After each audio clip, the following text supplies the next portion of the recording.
Alors bonjour à toutes et à tous, je vous propose de commencer ce conseil municipal du 27 janvier, de nommer Madame Christine Choquet, secrétaire de séance. Merci, monsieur le maire. Bernard Pierre-Michel. Berrier Jean-Roger. Bernard Carine. Levent Bruno. Dutrieux Isabelle.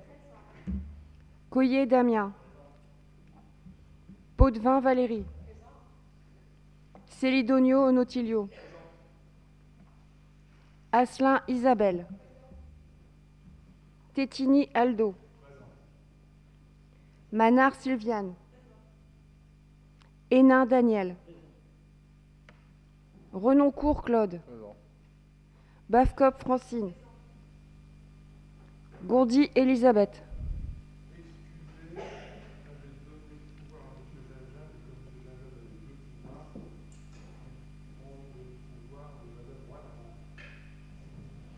Delbov Nicole. Benguenou Amar. Beldjouri Ali. Pires Martine. Torres Isabelle. Vincent Alain. Messager Patrick. Présent. Degog Cédric. Gandao Régis. Choquet Christine, présente. Moradi Cyril. Walran Edith. Malo Peggy. Jamjam Hamid. Dolig Virginie. Ladrier Dimitri. Chic Bekta.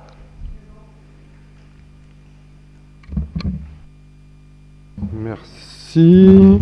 Alors, il y a quelques communications avant d'attaquer les délibérations. Tout d'abord, la présentation donc d'un nouveau responsable de service en la personne de Monsieur Didier Monnier, qui est responsable du service politique de la ville et participation habitante, démocratie participative. Monsieur Monnier, je vais vous laisser vous présenter. Voilà, donc arrivé début de cette année. Oui, bonsoir et merci. Écoutez, moi je suis ravi de rejoindre la collectivité, de rejoindre une équipe très dynamique au sein du pôle, au sein de l'ensemble des services de la collectivité. On s'est vite rendu compte effectivement de l'ampleur des projets qui existent et qui sont à mettre en place. On se rend compte aussi de la chaleur des habitants. J'ai été très bien accueilli au niveau des structures de proximité. J'ai eu la chance de travailler déjà sur le Valenciennois, notamment sur la commune de Quiévrechin pendant 21 ans, donc à la fois sur la cohésion sociale, la politique de la ville et différents services. Et là, je viens tout juste de quitter mes missions donc sur la commune de Ouascal, sur la direction du CCAS. Et je suis ravi de vous rejoindre pour le projet.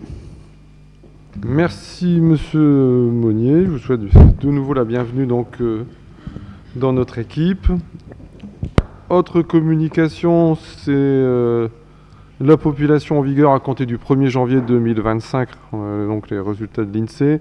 Donc la population reste stable avec une petite augmentation. Nous sommes donc à 13 511 pour 13 507 l'année précédente.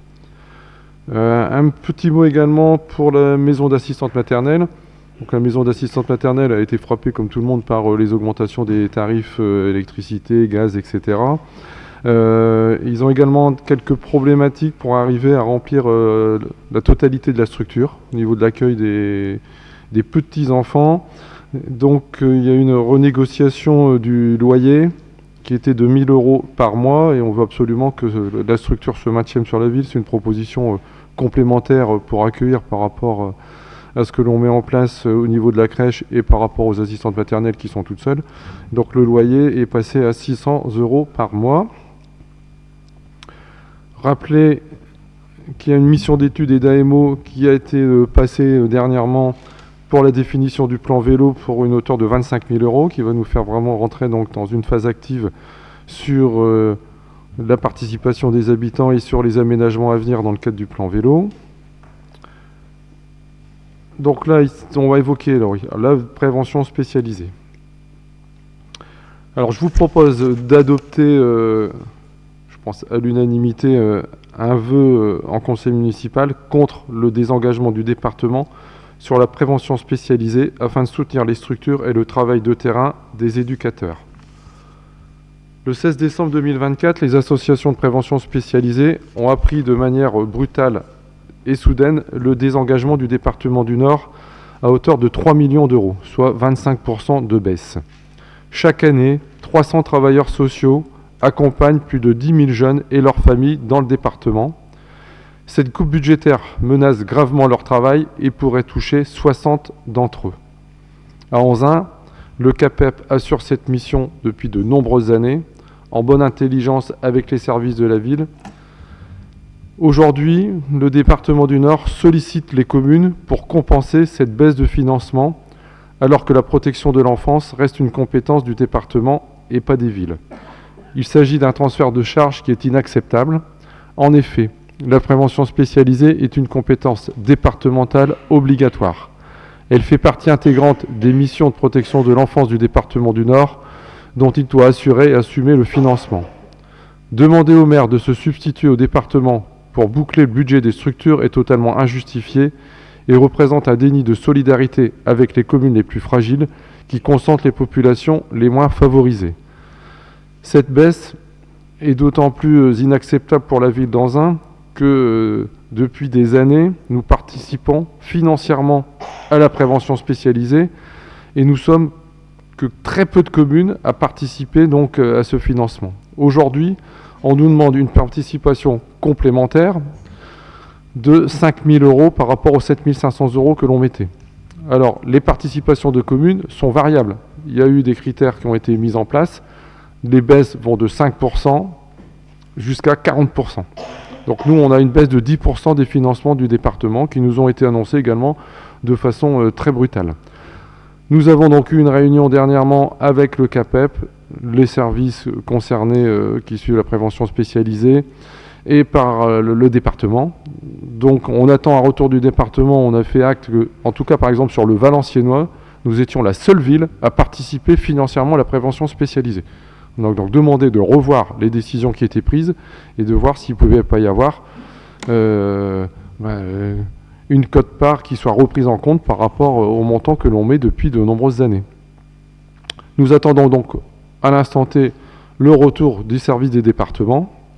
Il est bien évident qu'en fonction des réponses du département, il n'est pas question de laisser se déliter la prise en charge du CAPEP pour les jeunes qui ont besoin de cette prise en charge, et on essaiera de voir comment, si c'est nécessaire, on prendra donc, nous arriverons donc à financer cette charge supplémentaire.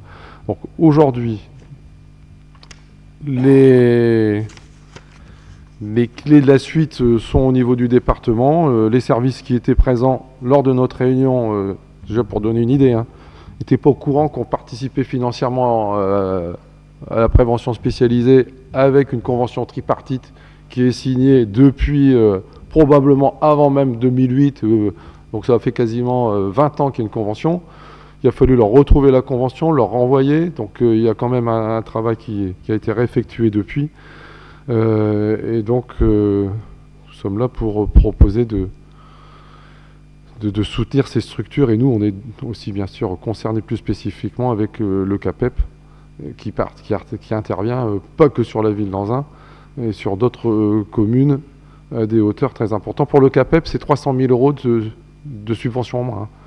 Donc c'est pas une petite baisse. Voilà pour la prévention spécialisée. Donc même si ce n'est qu'une communication, je vous demande si tout le monde est d'accord pour valider cette communication et le fait qu'on est contre la décision qui a été prise de façon non concertée. Et donc on remontera donc ces informations. Après, pour ceux qui le veulent, il y a donc une pétition qui peut être signée pour l'avenir de la prévention spécialisée sur change.org. Voilà sur ce sujet. Je vous donne la date du prochain conseil municipal, sauf s'il y avait une contrainte spécifique, le 10 mars 2025, ce qui permettra surtout de passer les subventions pour les associations pour ne pas retarder le versement de ces subsides qui leur sont indispensables. Un petit point également sur les manifestations à venir. Le mercredi 14, il y a le thé dansant d'hiver à la salle des fêtes. Le 16 mars, les noces d'or. Donc selon le nombre d'inscrits, soit ici dans le salon d'honneur, soit à la salle des fêtes. Et rappelez, en plus, bon là ça fait la une des journaux suite aux vœux donc à la population, c'est donc le concert de Vital le 14 juillet où on voit qu'on a fait, donc, comme je l'ai dit, la une des différents journaux. Et je pense qu'on risque d'avoir effectivement un peu de monde le 14 juillet. On attaque les décisions administratives. Y a-t-il des questions sur les décisions? Pas de questions. Y a-t-il des remarques sur le déroulé du dernier conseil municipal? Pas de remarques non plus. Merci. Eh ben, on attaque les délibérations. Je vous propose de regrouper les délibérations 1 et 2. Donc, suite à la démission, en raison d'un déménagement et d'un changement de région de Madame Isabelle Bille, il faut qu'on modifie donc le tableau de 2 commissions. La commission Affaires sociales, politique de la ville, démocratie participative, logement, emploi, et la commission culture événementielle. Il est juste proposé de remplacer Isabelle Bille en tant que suppléante par Madame Bekta-Chik. Le reste du tableau ne se modifie pas. Je vous propose également de faire un vote à main levée pour éviter de faire un vote à bulletin secret qui va prendre beaucoup de temps, et puis c'est une modification qui reste minime. On change pas pour les autres titulaires et suppléants. Donc, vous acceptez le vote à main levée pour tout le monde? Merci. Donc on y va. Hein. Qui vote contre? Abstention. Voté à l'unanimité. Merci pour Madame Chic. On passe sur les délibérations ressources humaines. Modification de la grille des effectifs. Donc là, je laisse la place à Madame Bernard. Merci, Monsieur le maire. Donc, délibération portant sur la modification de la grille des effectifs.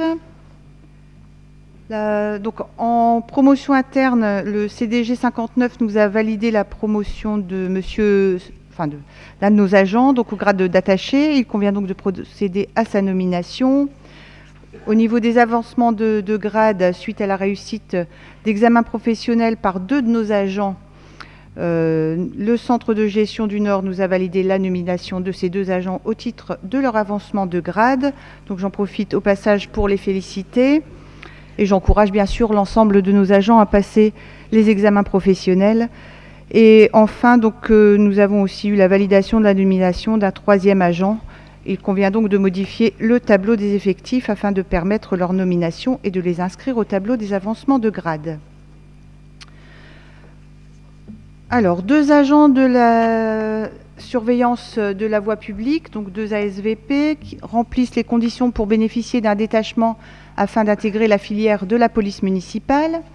Donc, étant donné que les missions de la police municipale ne cessent de se développer, il convient de faire évoluer les missions de ces 2 agents ainsi que l'organigramme du service en remplaçant 2 postes d'ASVP par 2 postes de gardiens brigadiers de police municipale. Donc, ils ne pourront exercer les fonctions d'agents de police municipale qu'après avoir suivi la formation initiale d'application d'une durée de 6 mois, organisée par le Centre national de la fonction publique territoriale, et bien sûr qu'ils aient obtenu préalablement l'agrément du procureur de la République et du préfet. Donc, les 2 fonctionnaires détachés dans le cadre d'emploi des agents de police municipale peuvent, sur leur demande, y être intégrés lorsqu'ils y ont été détachés 1 an au moins. Donc pareil, il convient de modifier le tableau des effectifs en créant 2 postes de gardiens brigadiers de police municipale afin de permettre leur nomination.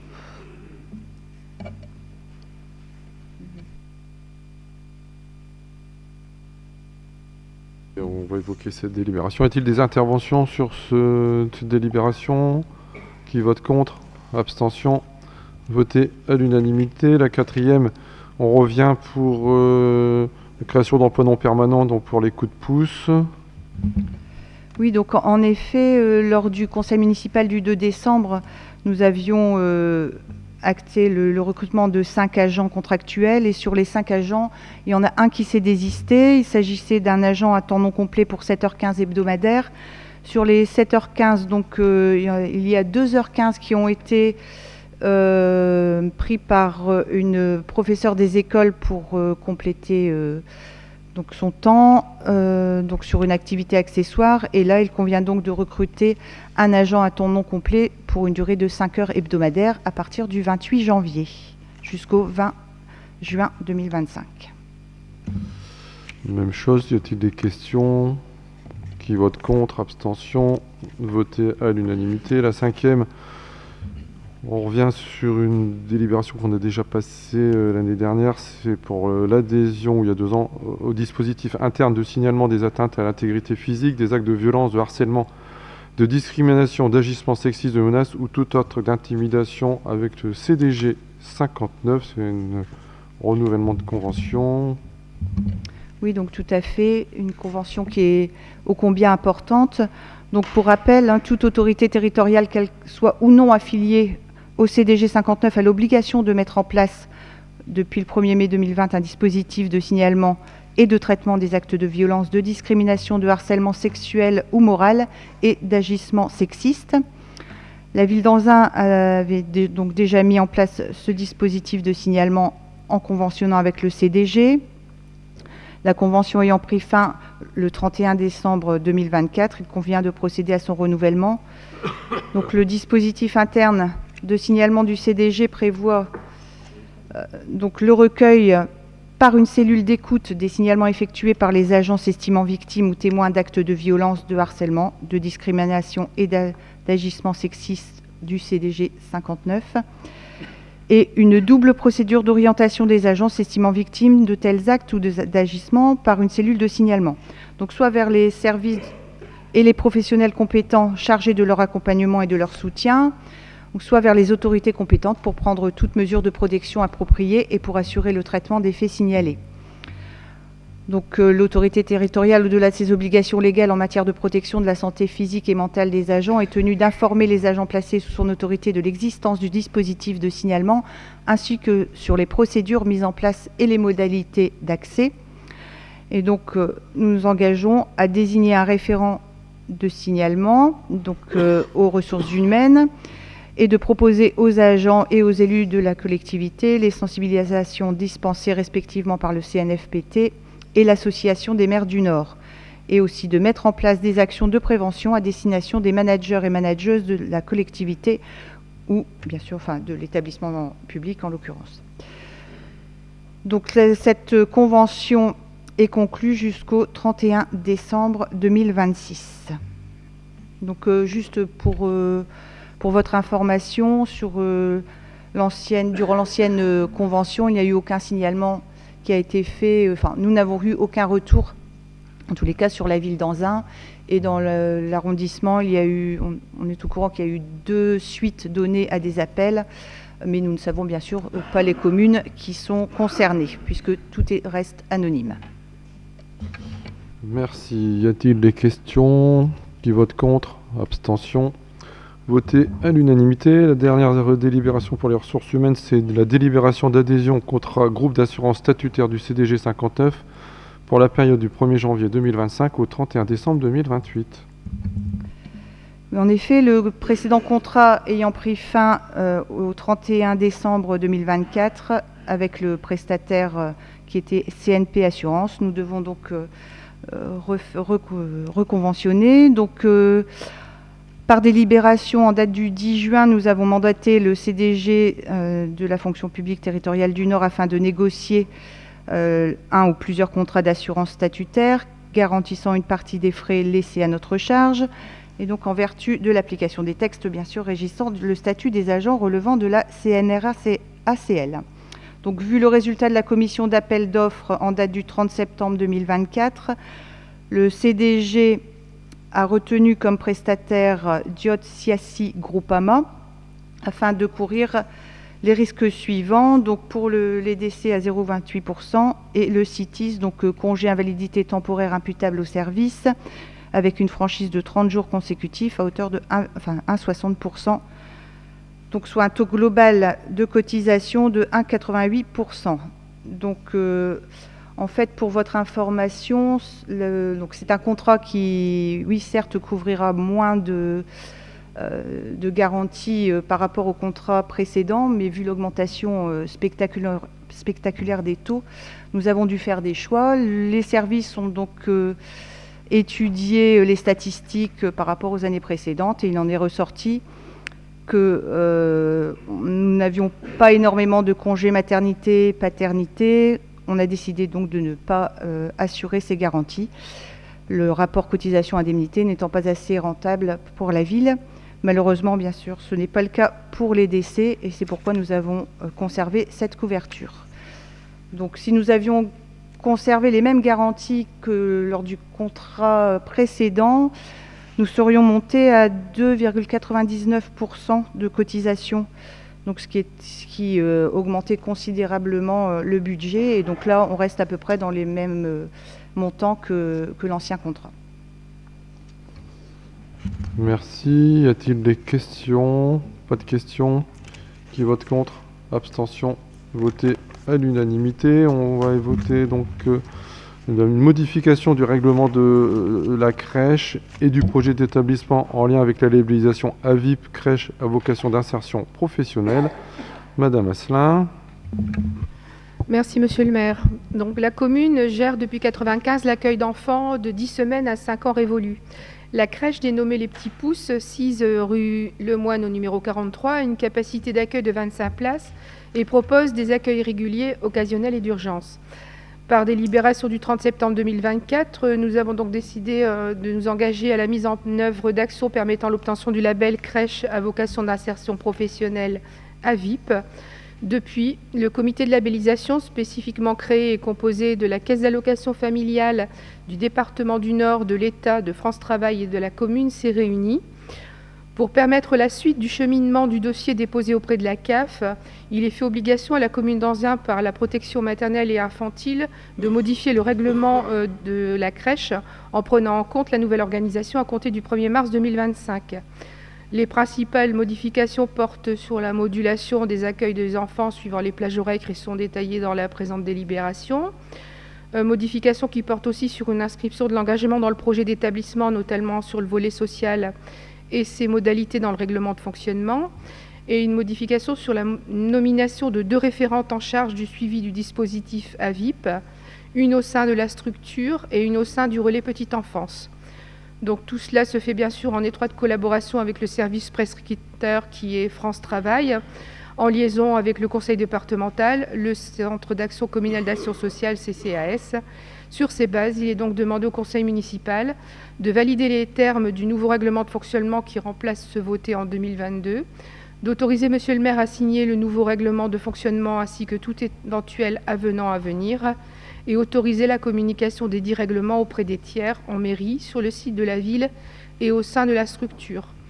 En annexe à la présente délibération, donc le règlement de fonctionnement avec les modifications apportées de la délibération en page 7 et en page 2 du règlement.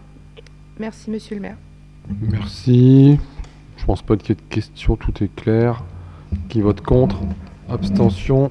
Voté à l'unanimité. Dénomination de la nouvelle voie au niveau de la Blossborn, monsieur Berrier. Merci, monsieur le maire. Par cette délibération, on souhaite honorer la mémoire de cet Anzinois, cet artiste mondialement connu qui habitait dans le quartier, juste en face de cette nouvelle voie qui va se créer, en attribuant son nom à la voie nouvelle qui va être créée dans le quartier de la Blossborn au niveau de l'aménagement qui va être fait. Donc on vous propose ce soir de nommer la rue Jacques Trovic sur ce quartier pour pouvoir honorer cet artiste international. Y a-t-il des questions? Pas d'intervention, je pense que c'est quand même plus que justifié. Donc je rappelle, c'était donc un spécialiste de l'art naïf. Effectivement, il exposait aux États-Unis, au Japon, enfin renommée mondiale. Donc c'est quand même plus que normal qu'on attribue une voirie à monsieur Trovic. Donc voté à l'unanimité, merci pour lui. La 9e délibération, c'est pour la cour Laurent, acquisition des biens de l'EPF, et notamment 285-287 avenue Anatole France. Monsieur Berrier. Merci, monsieur le maire. Comme vous vous souvenez sans doute, nous avions mis l'accent sur l'habitat insalubre au début de nos mandats, et notamment par la résorption dans les courets situés le long de l'avenue Jean Jaurès et de l'avenue Anatole France. Pour ce faire, on a passé des conventions, notamment avec l'EPF, et la cour Laurent était concernée par de l'habitat insalubre. Nous avons pensé à l'époque que c'était intéressant de pouvoir poursuivre ces aménagements, puisque dans la rue Pierrefontaine, l'ancienne usine Santalier, devenue ensuite Dosa, et était plutôt une friche industrielle qu'une usine en pleine activité. Donc les années au passé, Valenciennes Métropole, qui a pris la compétence logement et aménagement dans ce type de problématiques, nous a demandé de prioriser tous les quartiers pour lesquels on souhaitait une intervention forte sur le territoire d'Anzin.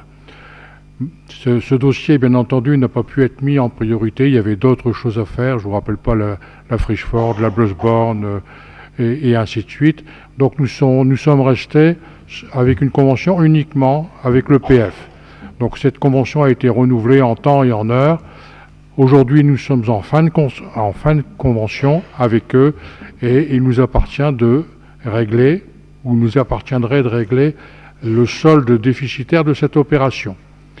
Et à cet égard, je dois féliciter les services qui ont négocié avec l'EPF pour pouvoir obtenir de leur part à ce qu'on modifie la nature de cette convention, c'est-à-dire que on va démolir la partie insalubre qui se trouve à l'arrière des habitations de l'avenue Anatole France. Par contre, on a estimé qu'il était peut-être intéressant de récupérer les 2 logements en fond à rue qui sont réhabilitables et pour lesquels nous allons demander, avec Valenciennes Métropole, à un prestataire immobilier de pouvoir les remettre en état. Donc cette prestation, vous avez pu le constater, pour les 2 logements coûtera pour l'un 196 700 €, pour l'autre 156 972 €. Si vous additionnez les 2 chiffres, vous verrez que dans la convention qui suit derrière, elle correspond exactement au déficit de l'opération. Donc je vous demande d'autoriser monsieur le maire à faire un avenant à cette convention, de procéder à l'acquisition de ces 2 logements que nous mettrons bien entendu en vente au profit d'un opérateur immobilier pour le montant du déficit de cette opération. Merci monsieur Berrier. Y a-t-il des questions sur la cour Laurent? Qui vote contre? Abstention? Voté l'unanimité. Un petit rappel quand même, on a vu des subventions de l'ANA, et c'est vrai que les services ont rediscuté, renégocié, parce qu'à un moment donné était évoqué le fait qu'on aurait dû en rembourser une partie, tout compte fait, il n'y a pas de remboursement spécifique à faire de ce côté-là. La 10e délibération, c'est... on attaque les finances. Rapport d'évaluation de la commission locale d'évaluation des charges transférées, ce qu'on appelle la CLECT, relatif à la déclaration d'intérêt communal du musée des Beaux-Arts de Valenciennes. Monsieur Coyer. Merci monsieur le maire.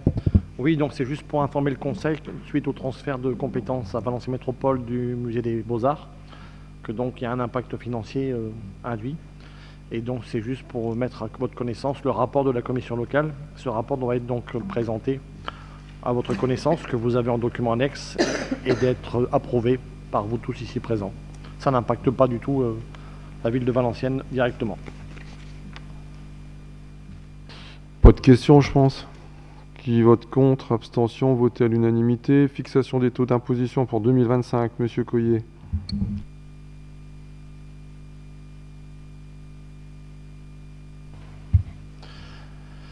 Oui, donc les taux restent inchangés pour 2025 par rapport à ce qui avait été voté donc le 29 mars 2021 en conseil municipal. Et donc la taxe foncière bâtie s'élève à 45,98, le foncier non bâti 102,10. La taxe d'habitation est supprimée depuis 2003, sauf sur les résidences secondaires, les locaux meublés. Et donc elle s'évalue, elle, pour l'instant à 22,79.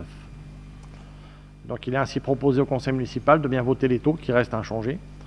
Foncier bâti 45,98, foncier non bâti 102,10 et résidence secondaire, pour le peu qu'il y en ait, 22,79.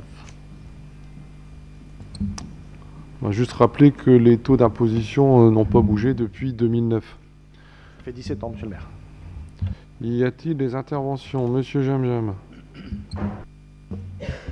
Merci, monsieur le maire. C'est juste une petite remarque. C'est vrai effectivement que le taux n'a pas évolué depuis longtemps, depuis 7 ans. Je veux savoir simplement, en fait, la taxe foncière de nos concitoyens a fortement augmenté dernièrement. Je crois qu'aux alentours de 7 à 10%. C'est-à-dire que c'est la valeur locative qui a plus augmenté. Là, actuellement, la taxe foncière a augmenté entre 200 et 300 euros là, sur les 3 dernières années. Le taux d'imposition n'a pas augmenté, donc quand on observe bien, c'est plutôt la valeur locative du bien qui a augmenté. Et effectivement, là-dedans, nous avons le département, il y a la commune, et il y a aussi, bien sûr, les impôts. Donc, on veut savoir un petit peu qui c'est qui a, entre guillemets, est-ce que vous étiez au courant de cette augmentation de cette valeur locative? Tous les ans, l'État acte le fait que les bases augmentent d'un certain pourcentage. Et le pourcentage d'augmentation, c'est l'État qui le valide lors du projet de loi de finances notamment. Sinon, les services interviendront si nécessaire. Donc le taux qui est acté par les services de l'État sont imposés par rapport à la valeur locative existante. Il n'y a pas eu de révision des valeurs locatives dernièrement. Donc là, les augmentations qui ont lieu notamment, donc là ici, cette année, ils évoquent que ce soit 1,5, c'est ça? Donc pour 2025, ils évoquent une évolution à 1,5. L'année dernière, c'était dans les... Donc comme il y avait eu... C'est lié à l'inflation. Comme il y avait eu une inflation qui est très importante, la valeur a été réaugmentée de 7%.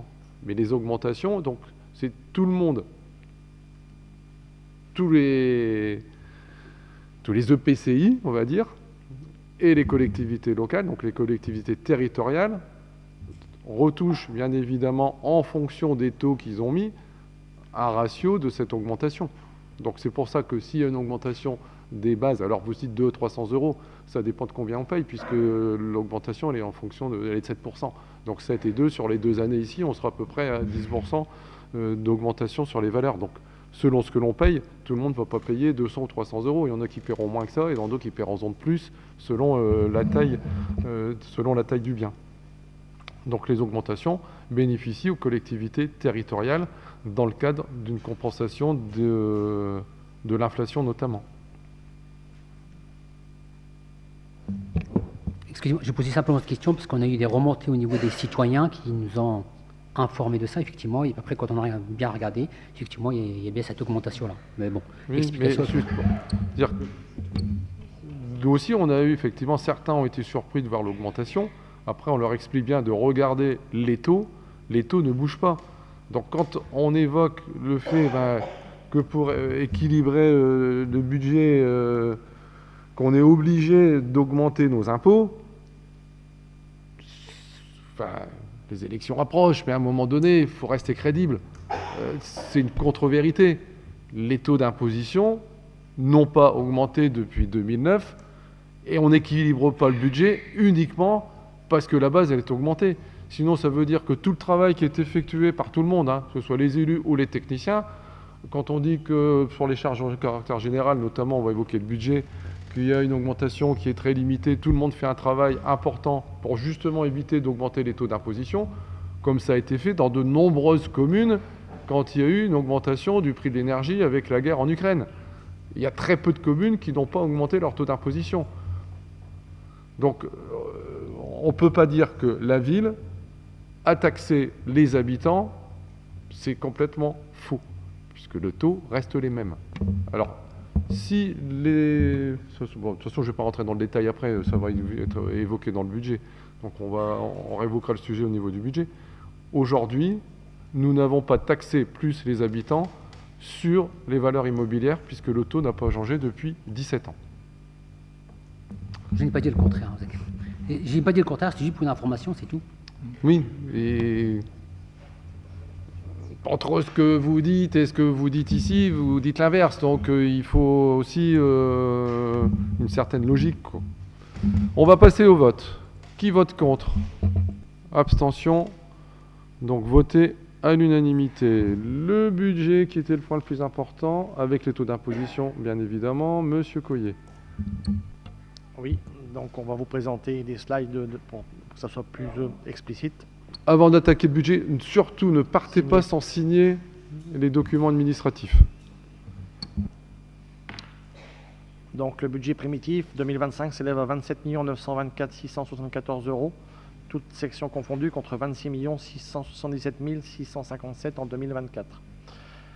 La section de fonctionnement s'élève quant à elle à 21 226 088 €, contre 20 685 375 pour 2024. La section d'investissement, quant à elle, s'élèverait à 6 698 586 €, contre 5 992 282 € pour 2024.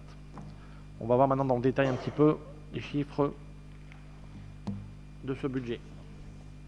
Il faut savoir donc qu'à aujourd'hui, c'est toujours incertain, parce qu'il ne vous a pas échappé que la loi de finances qui va dépendre du budget de chaque collectivité n'a toujours pas été votée. Je rappelle néanmoins que le gouvernement s'est engagé dans un programme d'économie estimé à 50 milliards et a revu à la baisse la contribution des collectivités à hauteur de 2 milliards contre 5,5 qui étaient prévus sous le gouvernement de M. Barnier. Ainsi, dans un contexte budgétaire tendu, la ville d'Anzin a construit donc le budget qui vous est présenté ce soir en maîtrisant ses dépenses de fonctionnement. Et je tiens à remercier aussi la collaboration de chaque personne du service de la mairie d'avoir contribué à évaluer ce budget de manière raisonnée et raisonnable.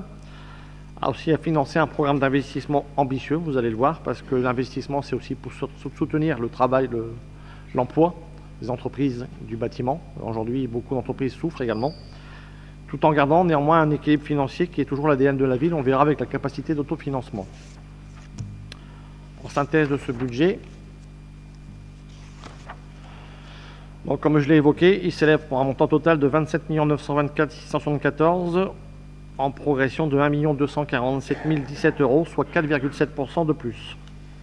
La section de fonctionnement affiche quant à elle une progression mesurée. Elle suit l'inflation. Quant à la section d'investissement, donc elle est en forte hausse et pour maintenir un programme d'investissement ambitieux, comme je l'ai dit, pour soutenir l'emploi aussi. Voyons donc dans le détail la section de fonctionnement. Elle dégage à elle seule une forte progression de plus de 13%.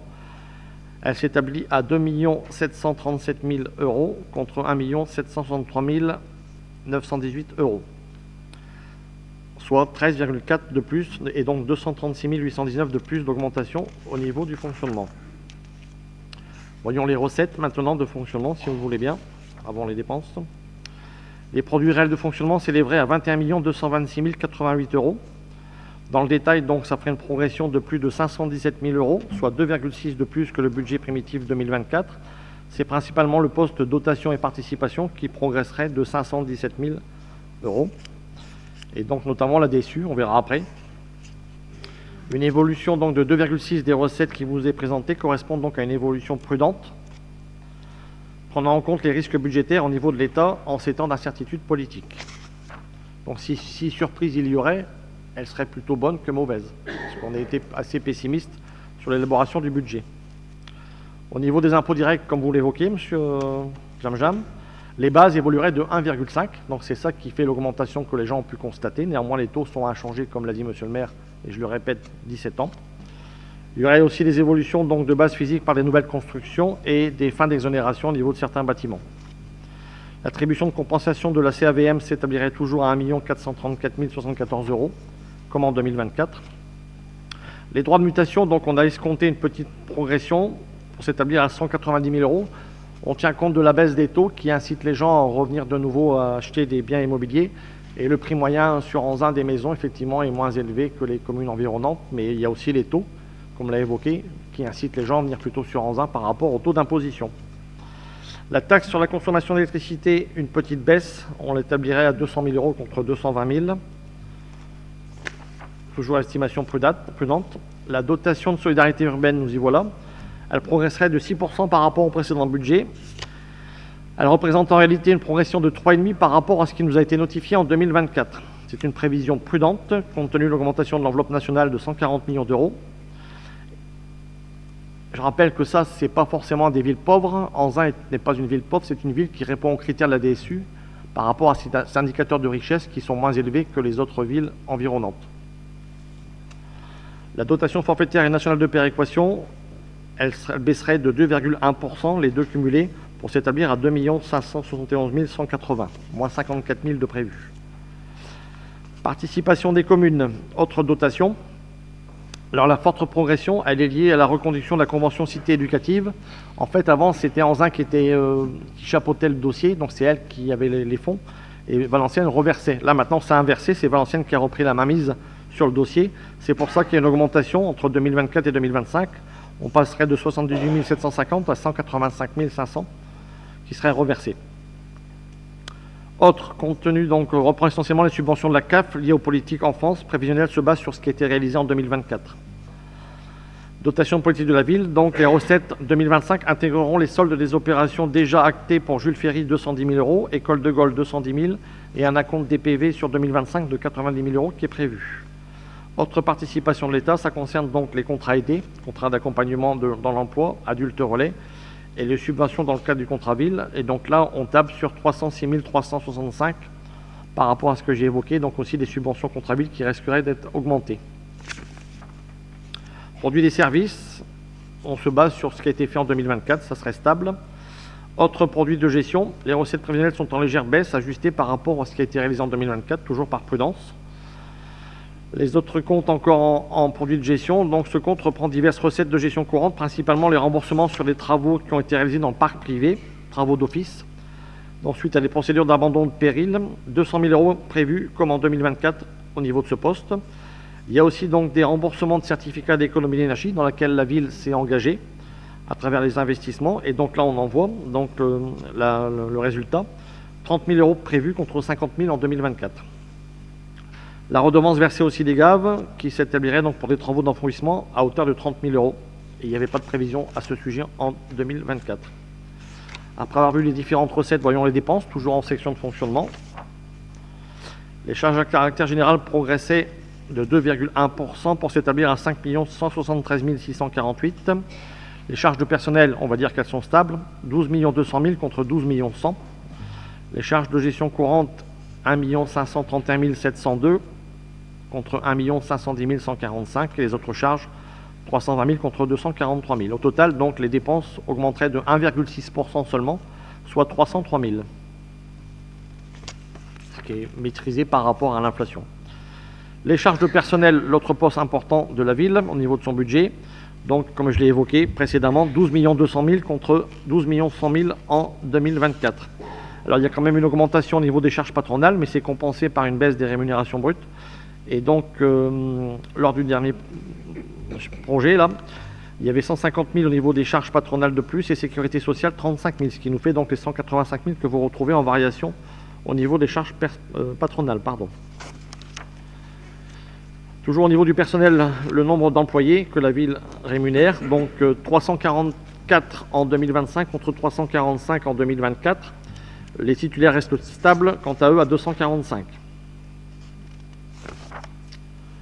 Les autres dépenses de fonctionnement, ça concerne principalement les subventions. CCAS, 940 000 contre 906 000 en 2024, c'est 34 000 de plus. En fait, ça tient compte de ce qui a été réalisé. En fait, il y avait une année où on avait arrêté de verser, on avait diminué un peu la subvention, et là, on l'a réajusté par rapport à ce qui a été dépensé réellement en 2024.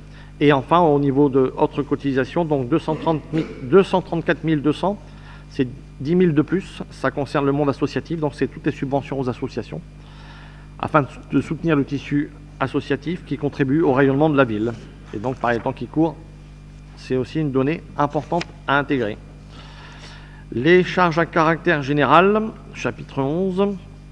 Donc là, on voit un petit peu les différentes variations de stock. Donc au total, elle s'établirait à 5 173 648, soit 2,1%. Ça prend en compte l'augmentation de l'énergie, principalement, et des prestations de sous-traitance mécanique en rapport. Vous avez aussi donc le tableau qui vous rémunère juste après, fait le détail des autres charges au niveau de au niveau de ces charges. Toujours au niveau des charges à caractère général, les prestations de services comme je viens de l'évoquer. Donc un réel effort a été entrepris sur le budget 2025 par les services pour mieux ajuster le prévisionnel. Et donc on l'établirait à 161 000 contre 202 000, c'est 40 000 de moins. L'énergie, je viens de vous l'évoquer, donc forte augmentation du fait de l'augmentation de l'électricité et du gaz, qui est encore prévu malgré tout là. C'est 189 000 de plus au niveau du poste énergétique, c'est presque 20%. L'alimentation, donc, quant à elle, resterait stable. Malgré une baisse des effectifs scolaires, les inscriptions à la cantine restent stables. ce qui génère donc toujours un budget prévisionnel au niveau cantine de 363 566 contre 360 931. Les contrats de prestation de services progresseraient quant à eux pour s'établir à 1 256 925. C'est 59 000 de plus, soit 4,92 de plus. C'est principalement lié à la réalisation de politique de la ville qui est en progression.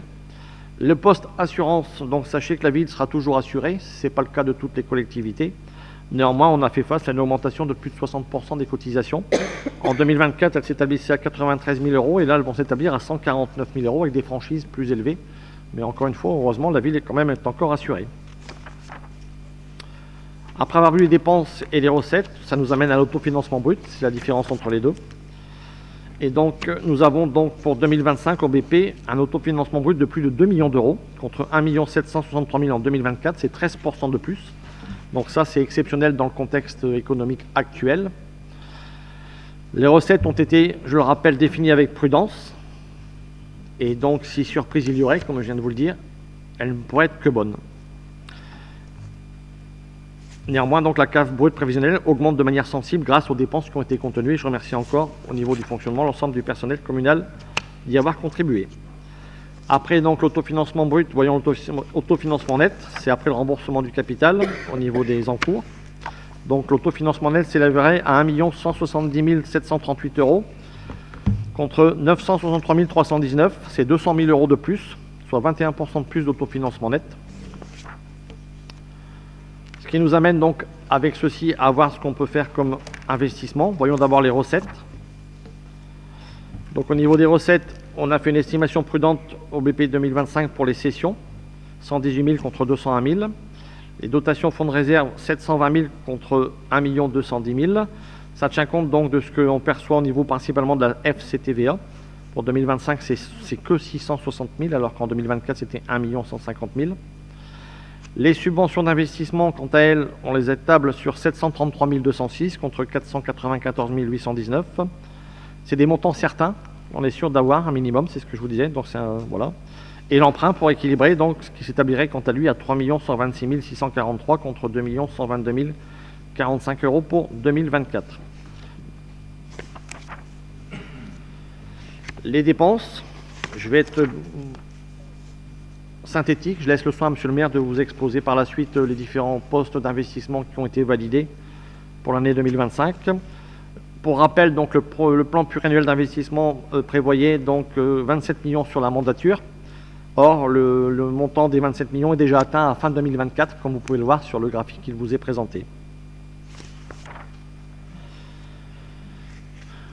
Les dépenses d'investissement financier, donc le remboursement de l'emprunt au capital au BP 2025, 830 000 euros, et les investissements prévus pour 5 868 587 euros, soit un total dépenses d'investissement de 6 698 587. Les principaux investissements, vous les voyez là, mais Monsieur le maire va vous les expliquer avec des photos pour vous imprégner mieux de ce qui sera réalisé. Elles s'élèveraient, celles qui vont vous être présentées, pour un montant de 5 361 241. Il faut voir aussi donc au niveau du BP l'emprunt et les dettes, à quoi nous en sommes. Donc là, vous avez les graphiques avec l'échéancier de remboursement des annuités, jusqu'en 2053 s'il n'y a pas d'autres crédits. Ce qui est le plus important, c'est la slide juste après, c'est la capacité de désendettement. Elle s'établirait à moins de 5. Elle était à 5,1 en 2024, elle serait de 4,9 en 2025, grâce à la cave brute qui progresse à plus de 2 millions. Donc ça, c'est un ratio très important et qui est très bien apprécié des instances supérieures aux collectivités. Ça témoigne du sérieux de la ville au niveau financier. Les taux d'imposition, comme indiqué et répété par Monsieur le maire, restent stables et donc ceux-là sont inchangés depuis 17 ans. J'en ai fini avec la présentation du budget. Je laisse le soin à Monsieur le maire de vous présenter dans le détail les différents investissements que j'ai évoqués. Alors juste pour information, il y avait, avant d'avoir fait un arbitrage budgétaire, il y avait quasiment 8 millions d'euros d'investissement de proposés, ce qui faisait donc un emprunt de plus de 5 millions d'euros. Donc il y a eu donc des investissements qui sont décalés ou sur plusieurs années, ou reportés pour un an, ou reportés en fonction des évolutions de certains chantiers ou de projets ultérieurs. Donc nous sommes arrivés donc à ce montant qui fixe donc un emprunt maximal de 3 100 000, en rappelant que l'emprunt qui était tiré en 2024, c'était suite de l'exercice 2023 et que sur 2024, il n'y avait pas d'emprunt qui a été sollicité alors qu'on avait 2 millions d'euros de prévus. Donc juste pour dire que les 3 100 000, c'est vraiment le chiffre maximum qui pourrait être emprunté. Sur les principaux investissements, on va lancer les slides. Donc il y a bien évidemment la salle Jules Ferry qui va se terminer cette année avec une rénovation complète de la salle. Il y a eu quelques surprises, comme je l'ai évoqué, donc le délai est un peu plus long que prévu. Sera donc réalisé, qui n'était pas programmé initialement, une réhabilitation des vestiaires et des douches qui sont en contact direct avec la salle Jules Ferry pour permettre une réouverture logiquement en début de saison prochaine pour le club de handball. Donc là, on est à quasiment 1 600 000 €.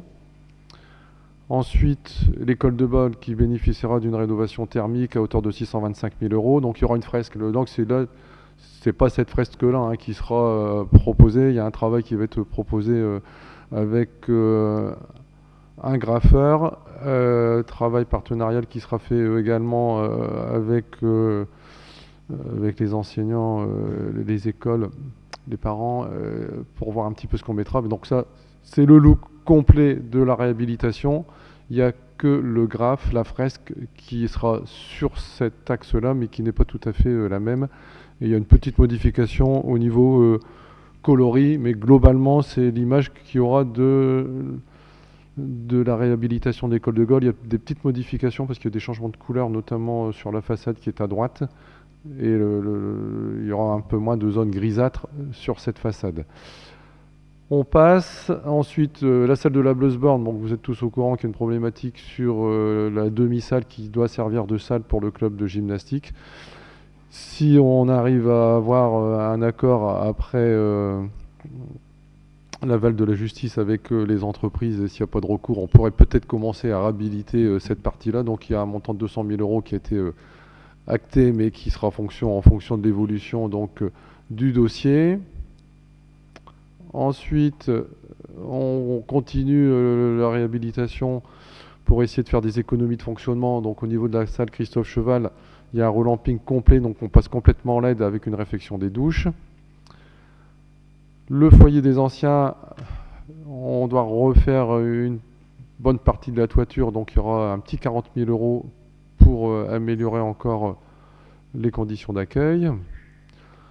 Pour l'église Sainte-Barbe, même chose, 30 000 € au niveau de la toiture, et il y aura également un travail au niveau d'une annexe qui est au sein de l'église, où il y a de la mérule qui a été traitée et qu'il faut réhabiliter. Les travaux de voirie, donc là il est évoqué 445 000 €, mais il faut rajouter ce qu'on met dans le cadre du dossier de PNRU de la Bleusborn, donc on sera donc bien à plus de 600 000 €.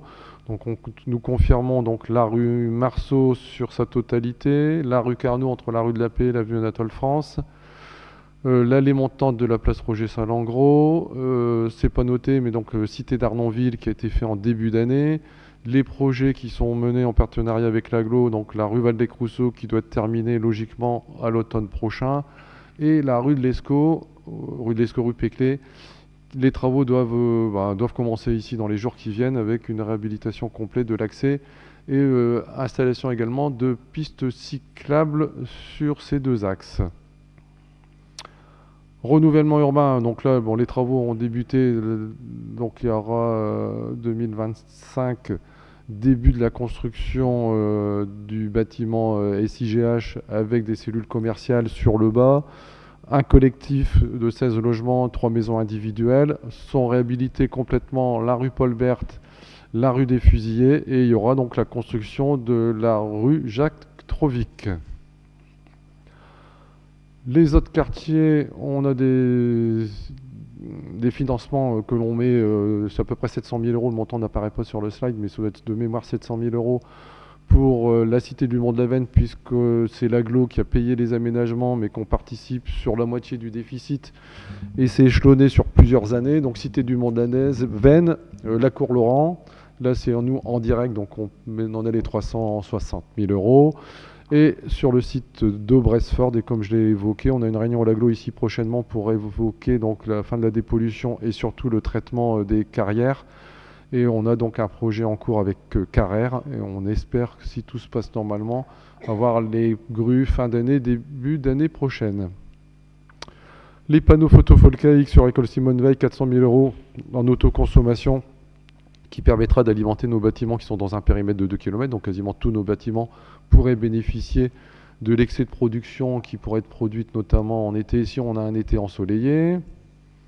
L'éclairage public, on continue donc la réhabilitation, les rénovations, comme on l'a fait depuis de nombreuses années, avec une participation augmentée pour accélérer le passage en LED. Le plan vélo, à peu près 50 000 €, et je rappelle qu'on a été... on a obtenu les subventions dans le cadre de l'appel à projet ADEME à Vélo 3. Donc il y a des subventions pour des panneaux, des arceaux, des traçages de zones vélo.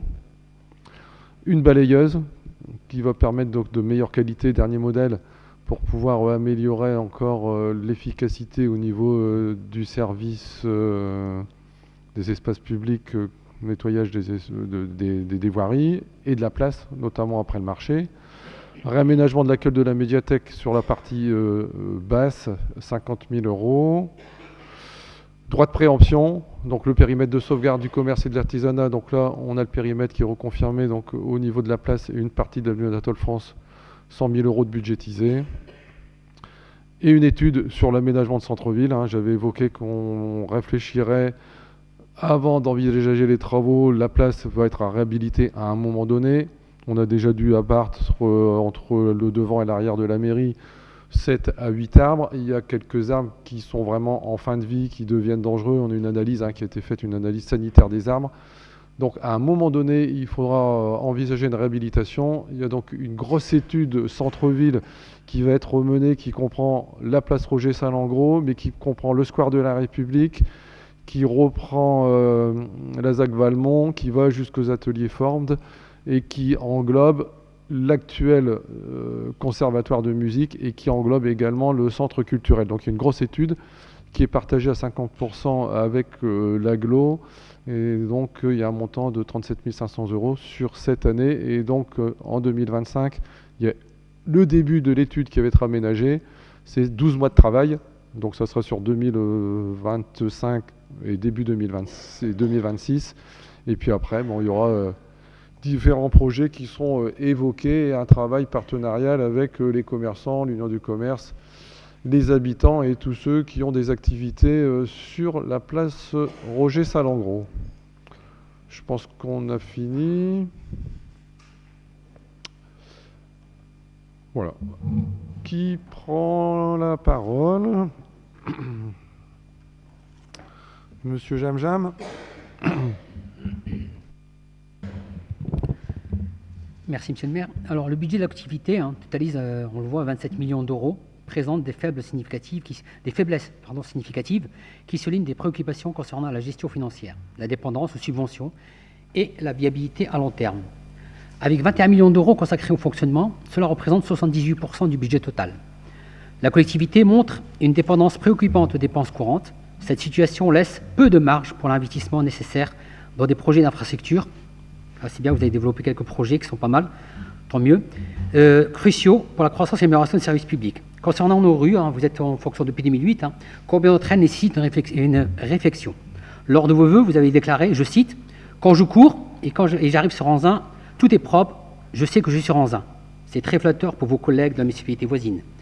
Nous vous conseillons de parcourir la ville en vous promenant et ne pas attendre les prochaines élections, car de nombreuses rues ont réellement besoin d'être refaites et non seulement de voir leurs trous bouchés.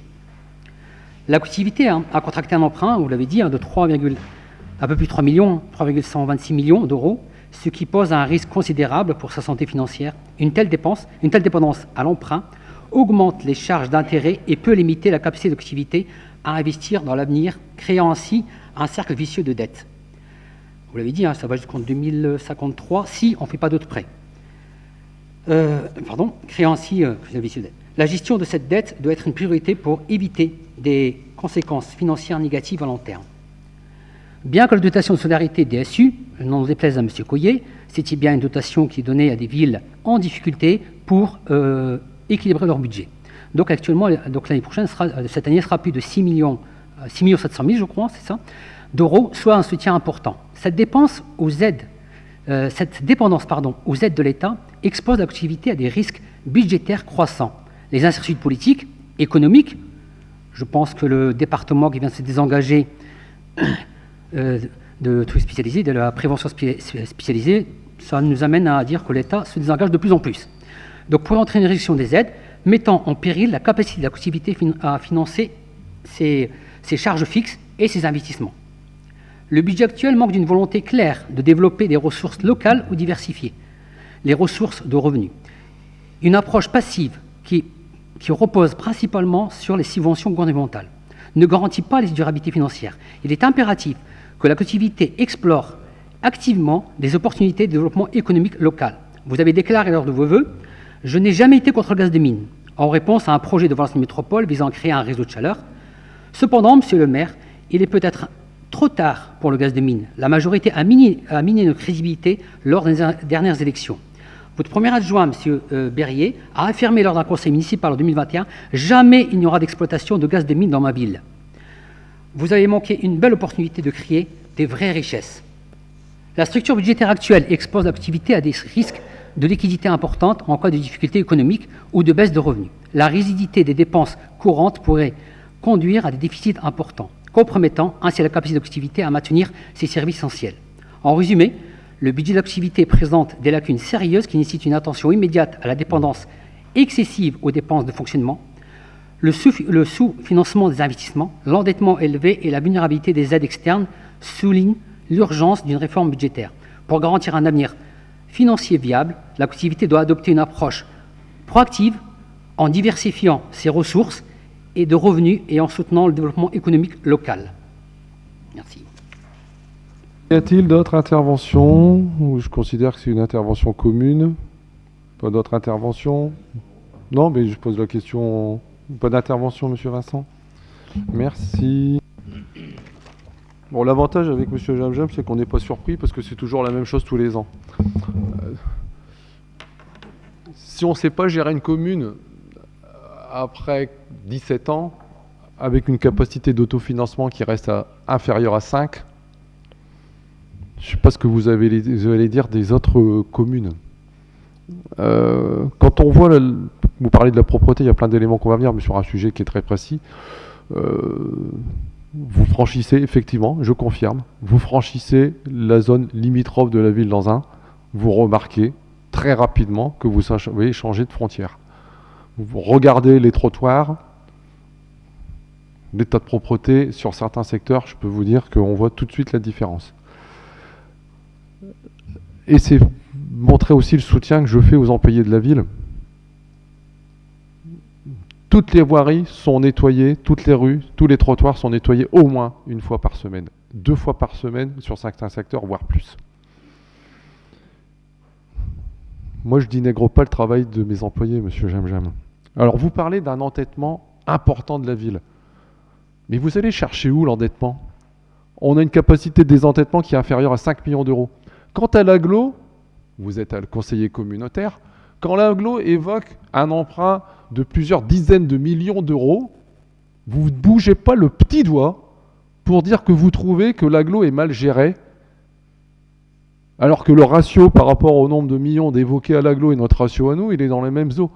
Quand ils annoncent 90 millions, 80 millions d'euros d'emprunt s'ils font tous les travaux, mais que de toute façon ça n'arrivera jamais à ce niveau-là, vous ne levez pas le petit doigt, j'ai jamais entendu une intervention de votre part en conseil communautaire. Donc votre positionnement entre l'agglo et la ville est différent, avec des ratios qui sont pas très éloignés. Donc l'entêtement de la ville, allez me chercher des communes de même strate que nous, avec autant d'investissements.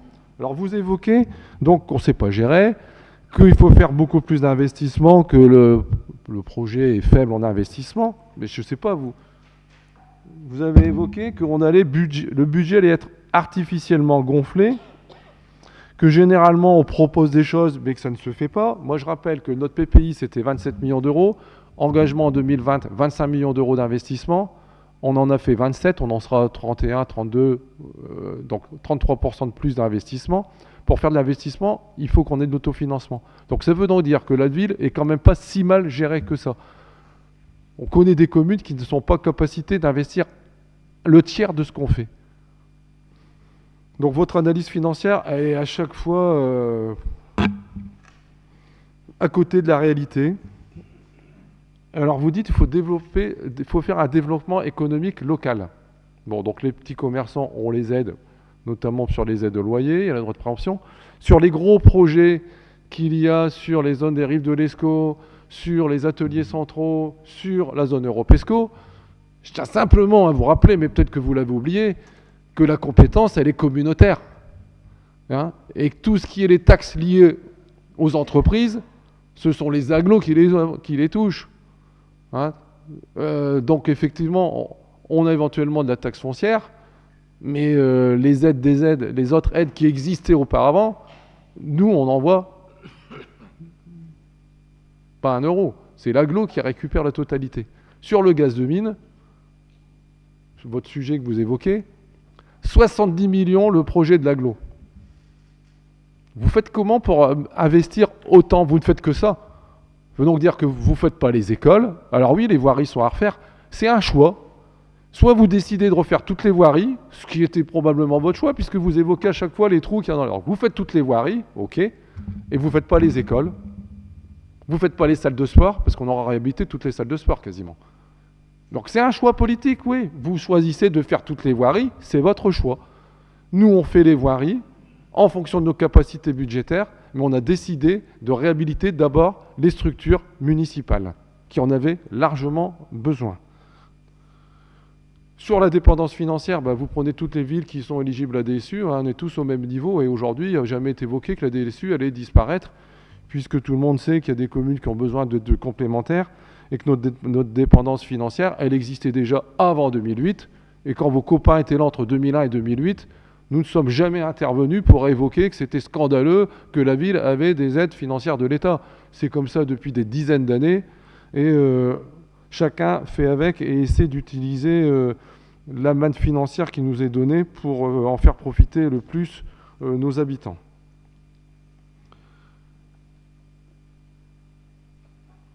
Alors, qu'est-ce qu'il y avait d'autre? Ah oui, ouais. Donc, on emprunte trop, c'est ce que vous avez dit, 3 millions, on met en péril la ville. Mais non, mais...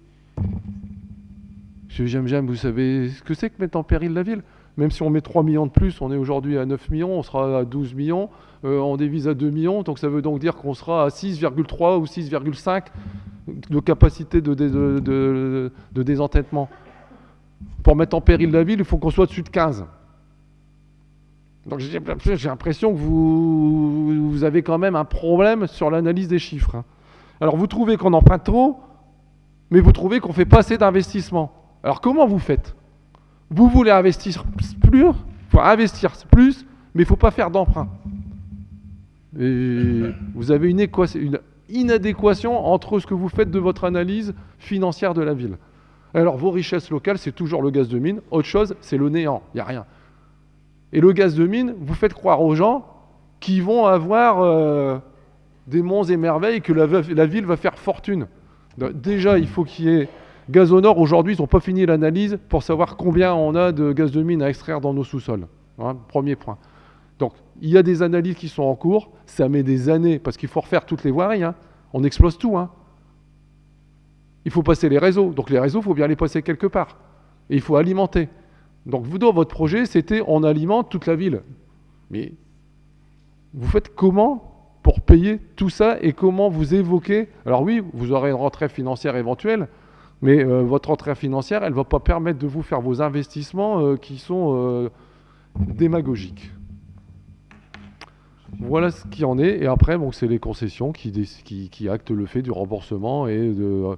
Donc soit ça sert pour la production d'électricité, soit ça sert dans le cadre du réseau urbain.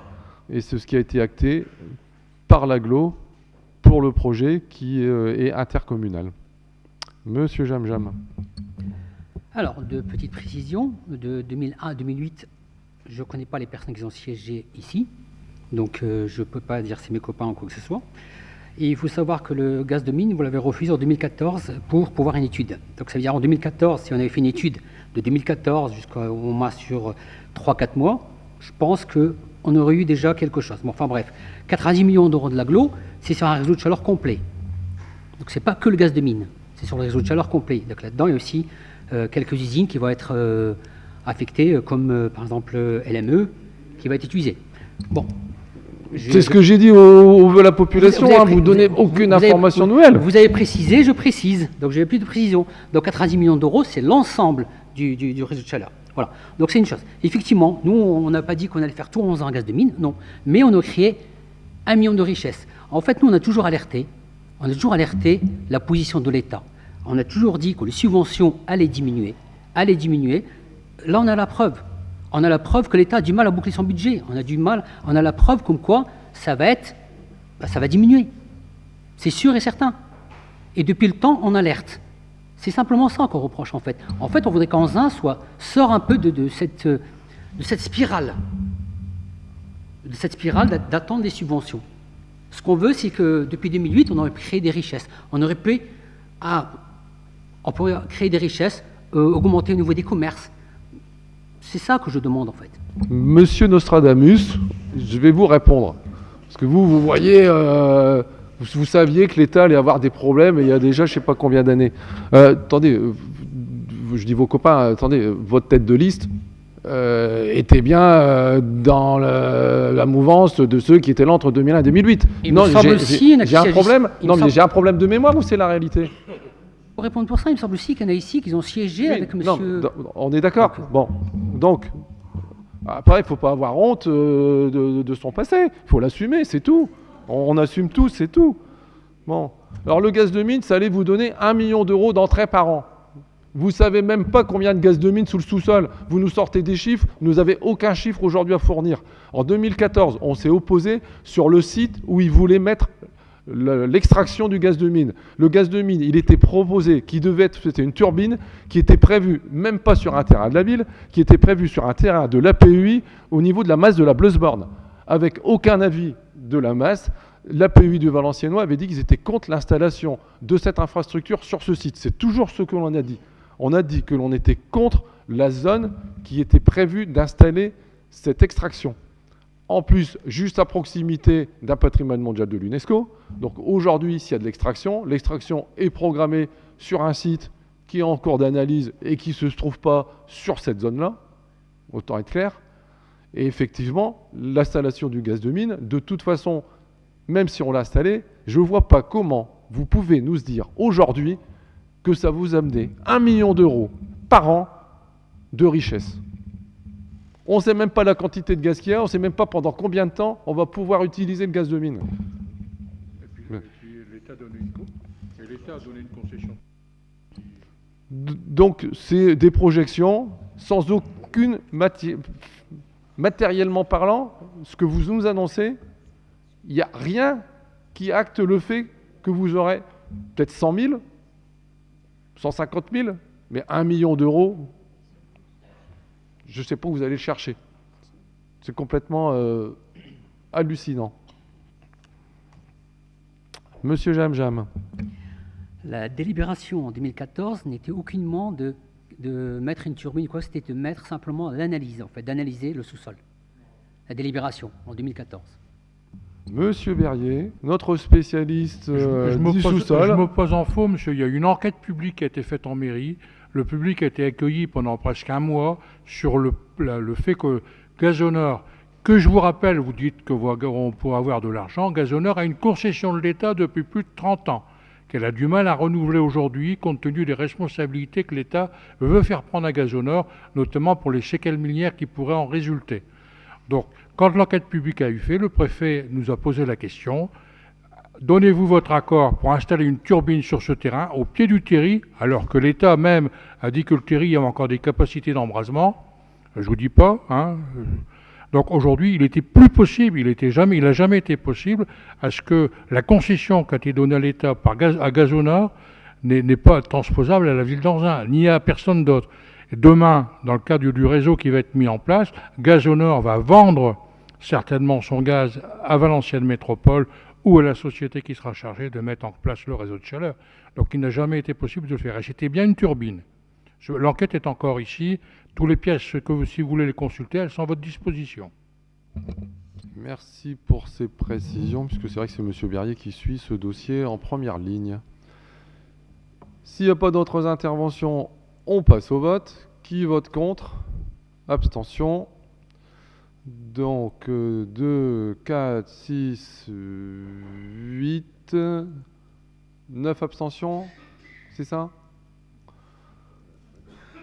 Donc votez à la majorité. N'oubliez pas de signer, donc je rappelle les documents, sinon on va devoir courir après vous. Bonne semaine.